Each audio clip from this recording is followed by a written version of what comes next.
Dengue আক্রান্ত হয়ে ২৪ ঘন্টায় মারা গেছেন ৩ জন। এ সময় হাসপাতালে ভর্তি হয়েছেন ২১ জন। চলতি বছর ডেঙ্গুতে মারা গেছেন ৩২ জন। বুধবার স্বাস্থ্য অধিদপ্তরের তথ্যমতে ঢাকাসহ দেশের সরকারি বেসরকারি হাসপাতালে বর্তমানে চিকিৎসাধীন ১৬৪ ডেঙ্গু রোগী।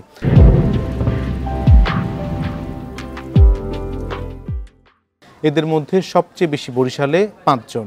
চলতি বছরের ১ জানুয়ারি থেকে ১৫ মে পর্যন্ত সারা দেশে ডেঙ্গু আক্রান্ত হয়েছেন মোট ২,৫৪৫ জন।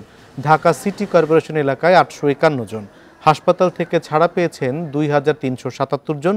২০২৩ সালে দেশের ইতিহাসে সবচেয়ে বেশি ডেঙ্গু আক্রান্ত ও মৃত্যু হয়।